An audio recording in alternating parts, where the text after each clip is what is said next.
যে চুনের যে জলটা আছে সেই জলটা মাছে, আর 2-3 চামচ ঘি নিয়ে নিলাম।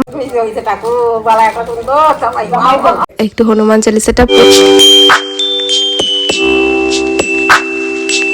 Good morning, hi everyone, welcome back to my channel Purba Saha. তো এখন বাজে 8:30 মতো, ঘুম থেকে উঠে গেছি। আর আমার আজকের ব্লগটা কিন্তু আমি এখান থেকেই শুরু করছি। আর এইদিকে কিন্তু অনেকটা দেরি হয়ে গেছে, কারণ বাবা ঠাম্মা অনেক আগেই ঘুম থেকে উঠে গেছে। আর এইদিকে কিন্তু 8:30 বেজে গেছে।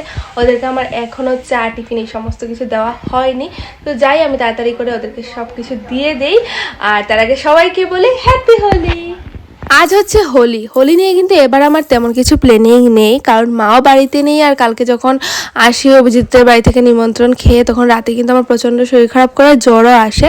তো ভাবলাম এবার আর হোলি টোলি কিছু খেলবো না। তারপরেও ইচ্ছে ছিল একটু সকাল সকাল উঠে যাব, উঠে সমস্ত কাজকর্মগুলো শেষ করে নেব। যদি কেউ আসে আমার বাড়ির উদ্দেশ্যে, তাহলে যদি একটু রং না নিই, তাহলে কিন্তু জিনিসটা কীরকম লাগে না। সারা বছর তো একটাই দিন আসে হোলি, তো তার মধ্যে এরকম নাটক করবো যে রং নেব না, এই না সেই না, তো এটা না সবাই খারাপ পায়। তো সেজন্য ভেবেছিলাম সকাল সকাল উঠে আগে সমস্ত কাজকর্ম শেষ করে নেব, বাট সেটা হয়নি। তো যাই হোক, বাবাকে উঠে দিয়ে দিলাম খাবার, এদিকে ঠাম্মাকেও দিয়ে দিলাম। আর এদিকে কিন্তু আমি প্রথমে একটু জল খেয়ে নিচ্ছি, মানে যেটা আমার চিয়া সিডস ভেজানো জল থাকে সেটা খেয়ে নিচ্ছি। আর এইদিকে কিন্তু তারপর একটু দুধ মুড়ি খেয়ে নিলাম, কারণ তাড়াতাড়ির মধ্যে আমার কাছে যেন মনে হয় দুধ মুড়ি বা দুধ কর্নফ্লেক্স এগুলোই খাওয়া যায়। আর উঠতে উঠতেও কিন্তু অনেকটা খিদেও লেগে গেছিলো। তো এখানে ঠাম্মার আমি বসে করে নিচ্ছিলাম একটু খাওয়া দাওয়া। আর তারপর কিন্তু এখন সকালের খাবারটা বসিয়ে দেবো। তো সকালের খাবারের জন্য কিন্তু থুর নিয়ে নিলাম, কারণ সিদ্ধ ভাতটাই করবো সকালে।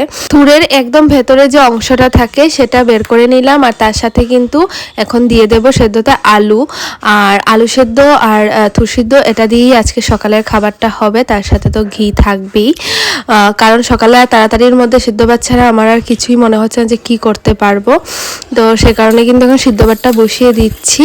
আর ডেগে যেহেতু ভাতটা করব, তো একসাথেই মানে ভাতের সাথে একসাথে আলু থুর সমস্ত কিছু সিদ্ধটাও দিয়ে দেব। আর আমি না প্রেশার কুকার থেকে ডেগেই ভাতটা ভালো করি, কারণ পরিমাণ মতো জলটা বুঝে দেওয়া যায়, আর প্রেশার কুকারে কিন্তু সেটা হয় না। আর যেহেতু আজকে বাজার থেকে বাবা এনেছিল ধনিয়া পাতাটা শেষ হয়ে গেছিলো, সেটা গিয়ে আনা হয়। তো ধনিয়া পাতাগুলোকে বেছে রেখে দিচ্ছিলাম, যাতে যেহেতু তরকারিতে দেবো যেই সময়, তখন যাতে তাড়াতাড়ি হয়ে যায়। আর এখন তো পুরো ধনিয়া পাতার মধ্যে দেখো গুঁড়াগুলোর মধ্যে মাটিও লাগানো আছে। আর সব থেকে আশ্চর্য করা কথা হচ্ছে, ধনিয়া পাতার মধ্যে না ঘাসও থাকে। আমি যখন ধনিয়া পাতাগুলো বাছছিলাম তখন কিন্তু ঘাসও পেয়ে যাই। আর এইদিকে কিন্তু তারপর ভাতটা হয়ে গেল, আর আমি ভাতটা নামিয়েই চলে যাই কিন্তু ঠাকুর ঘরে, কারণ আজকে হচ্ছে মঙ্গলবার। আর একটু হনুমান চালিসাটা পড়ে পুজোটা দিয়ে দিই। তো এখানে তো আজকে যেহেতু মঙ্গলবার, হনুমানজি পুজো দেওয়ার ছিল, পুজো টুজো দিয়ে দিয়েছি। এখন যাই আবার রান্নাঘরে গিয়ে বাকি যা যা আছে সমস্ত কিছু কাজ শেষ করে নিই, কারণ আজকে যেহেতু হোলি, আবার যে কখন কে চলে আসে রং দিতে বুঝতেই পারছি না। কারণ এখন বাজে 11:30 মতো, তো আসতেই পারে, এখনো তো 7টা দিন রয়েই গেছে। তো যাই, কাজগুলো আগে শেষ করে নিই। তো এসে দেখি ঠাম্মা বাবা ওরা খেয়ে নিয়েছে। তো আমার জন্য একটু সিদ্ধ ভাতটা নিয়ে নিলাম, তার সাথে কাঁচা লঙ্কা শসা নিয়ে আর 2-3 চামচ ঘি নিয়ে নিলাম। আর এই কম্বিনেশনটা কিন্তু আমার বেস্ট লাগে, কারণ সকাল সকাল গরম ভাতের সাথে ঘিয়ের যে একটা গন্ধ, উফ কি বলবো, দারুণ লাগে। তো আমি এইদিকে কিন্তু থুর আর আলু ঘি দিয়ে ভালো করে মেখে নিয়েছি, আর তার সাথে কিন্তু কাঁচা লঙ্কা নিয়ে একদম ঝাল ঝাল করে মেখে খাচ্ছিলাম। আর উফ কি বলবো, দারুণ লাগছিল। আর আজকে যেহেতু নিরামিষ আমার, তো আমি সিদ্ধ ভাতই খাবো আজকে। তো আমি খাওয়া দাওয়াটা কমপ্লিট করে নেই, করে কিন্তু এখন মানে এই চুলার মধ্যে মাছটা রান্না করবো, কারণ আমি তো নিরামিষ খাবো আজকে, তো সে কারণে। আর এখন কিন্তু মাছগুলোকে ধুয়ে নিচ্ছিলাম। বাবা আমাকে খুশি করার জন্য এগুলো আনলো, আর উল্টো কিন্তু বাবা মার কাছে বকা খেলো।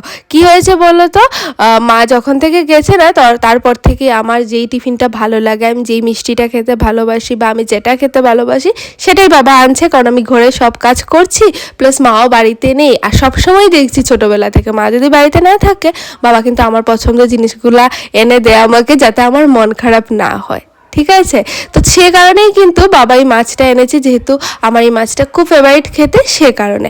আর যেহেতু বোয়াল মাছ এনেছে, বোয়াল মাছটা তো মানে কড়াইতে দিলেই ফোটে, তোমরা সবাই জানো। হ্যাঁ, আর মা যখন বাবা মাকে বলেছে, তখন মা তো উল্টো বাবাকে বকে দিয়েছে যে আমি বাড়িতে নেই, তুমি কেন এটা এনেছো, ও কি পারবে এটা করতে, তেলে ছিটা এসে ওর শরীরে পড়বে। তো ওইটা বলেই আর কি বকাবকি করলো। যাই হোক, আমি বললাম যে তোমরা টেনশন নিও না, আর যেরকম বলে দাও প্রসেস সেরকমভাবেই করবো, কারণ এর আগে কিন্তু কিন্তু আমি মাছটা কখনো রান্নাও করিনি। তো মা বলে দিল একটু তেল, তারপরে লবণ, হলুদ, বেশি করে মরিচের গুঁড়া দিয়ে অনেকটা সময় ধরে মেখে রেখে দিতে হবে। তো মার কথা মতো আমি এটাকে এইভাবেই মেখে রেখে দিলাম। আর যেহেতু প্রথমবার করছি, বেশি মাছ করিনি, আমরা 3 জনের জন্য 3টে টুকরোই করলাম। আর এইদিকে কিন্তু ধনিয়া পাতাটা এখন ভালো করে কুচো করে কেটে নিচ্ছি, কারণ বোয়াল মাছের তরকারি যে প্রসেসটা বলেছে সে প্রসেসে কিন্তু অনেকগুলো ধনিয়া পাতা লাগবে। আর তার মধ্যে একটু টমেটোও দেবো, তো টমেটোটাকেও ভালো করে কেটে নিচ্ছিলাম, একদম সরু সরু করে কেটে নিলাম। আমি যখন সবজি কাটছিলাম তখন আবার মা ফোন করলো যে তোর কি হয়েছে, তুই রান্না করে নিয়েছিস না কি, মানে ওদের একটা আলাদাই টেনশন। তখন বড় মামি বলে দিল যে চুনের যে জলটা আছে সেই জলটা মাছেতে দিয়ে একটু সময় রেখে দিস, তাহলে দেখবি মাছগুলো একদম ফুটবে না। তো আমি ওদের কথা মতো সেম আবার চুনের জলও দিয়ে দিলাম, দিয়ে আর একটু সময় ধরে রেখে দিলাম। তারপর ফাইনালি কড়াইতে তেল দিয়ে একটা একটা করে মাছ ভেজে নিচ্ছিলাম। আর ভাজবো কি, প্রথমেই মাছগুলোকে দিয়ে আমি কি করেছিলাম বলতো, ঢাকাটা দিয়ে দিয়েছিলাম যে ফুটলেও যাতে না আসে। কিন্তু সত্যি বলতে তেমন কিন্তু ফোটেনি, হয়তো চুনের জলটা দেওয়ার জন্যই তেমন একটা ফোটেনি, তবে একদমই ফোটেনি বললেও ভুল কথা, ফুটেছে তবে সেই রকম ভাবে না। তারপরে প্যানের মধ্যে একটু সরিষার তেল দিয়ে দিলাম, দিয়ে তার মধ্যে কালিজিরা ফোড়ন দিয়ে টমেটো দিয়ে দিলাম, একদমই সিম্পল রেসিপি। তো ওরা সবাই চলে এসছে রং দেওয়ার জন্য, আমি কিন্তু হাফ রান্না করে এসেছি, তোমরা দেখতেই পেলে আগে। হ্যাপি হোলি! তো সবাইকে হ্যাপি হোলি। আমিও ফাইনালি খেলেই নিয়েছি, যতই বলি খেলবো না, ওরা এসছে তো খেলতেই হবে। এই দেখো ওদেরকে কি সুন্দর লাগছে, ওয়াও!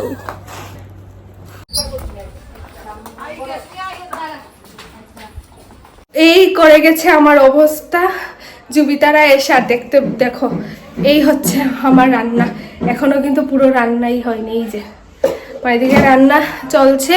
তোরা যেহেতু এসছে, এখন তো নাও করা যায় না, রং আর রং বলে ব্যাপার। যদি আরো আধা ঘন্টা পরে আসতো না, আরো বেশি খেলতে পারতাম, কোনো অসুবিধা ছিল না। বাট এখন আমি বাবাকে এখনো ভাত দিইনি, রান্নাও কমপ্লিট হয়নি, ওরা এসছে, যাই হোক খেলে নিয়েছি। এখন পরে স্নান করবো, আগে রান্নাটা কমপ্লিট করে নিই, ওদেরকে খাবারটা দিই। তো তোমরা দেখতেই পেলে আমি হাফ রান্না করে চলে গেছিলাম রং খেলতে, কিছু করার নেই, ওরাও এসে দাঁড়াতে পারবে না, ওদেরও চলে যেতে হবে। তো ভাবলাম আচ্ছা দিয়েই দিই, কিন্তু ওরা কিন্তু মাথাটাতে রং দেয়নি। তো এইদিকে এসে আমি আবার রান্নাটা বসিয়ে দিলাম। আর রান্নাটাও কিন্তু একদম সিম্পল, তেল দিয়ে তার মধ্যে কালিজিরা ফোড়ন দিয়ে তার মধ্যে দিয়ে দিলাম টমেটোগুলো, তারপর হলুদ লবণ দিয়ে ভালো করে টমেটোগুলো কষানো হয়ে গেলে একটু জল দিয়ে দিলাম, দিয়ে তারপর কিন্তু মাছগুলা দিয়ে দিলাম, আর বেশি করে ধনিয়া পাতা দিয়ে একটু সময় জন্য ঢেকে দিয়ে দিলাম। তরকারিটা রান্না অনেকটা সিম্পল, বাট খেতে কিন্তু দারুণ লাগে। যখন গরম গরম ভাতের সাথে নিয়েছি না, কি বলবো, দারুণ লাগছিল খেতে।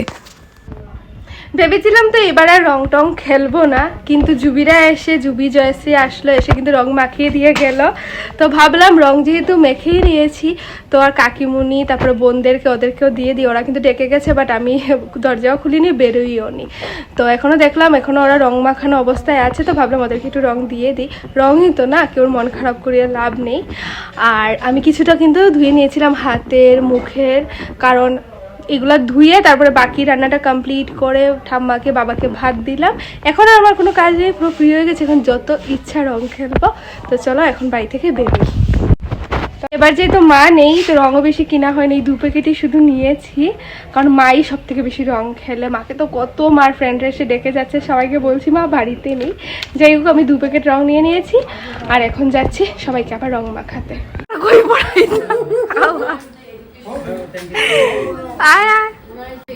সব রবিশে কই ওই লাঙ্গানি আইও আইও আইও ওই ওই যেটা কোটে দাও কোটে দিলাম ওই ওই যেটা কো বালা একটা করে দাও সবাই যাও ভাই मारो मुझे मारो मारो मुझे मारो मारो नहीं ये मजाक हो रहा है 1 सेकंड यार मजाक हो रहा है सब का सुंदर আমি দিছি 1 কিলো মুটটা লাগে আর দিস না তে আমি আমার মাথা পুরো প্যাকেট ডালি না না প্যাকেট বের ওই দে ওই দে তাই কই তাই কত রং খেলা দিই না আমি দিতাম না আমি না তাই গেছে গিয়া আজকে গেছে কালকে পরীক্ষা তাহলে কথা শুনতে কালারি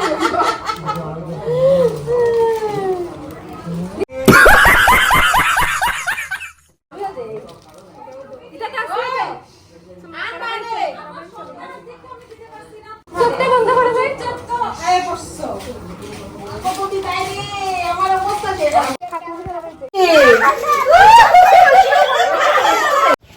আমার ইও নাই সামনে।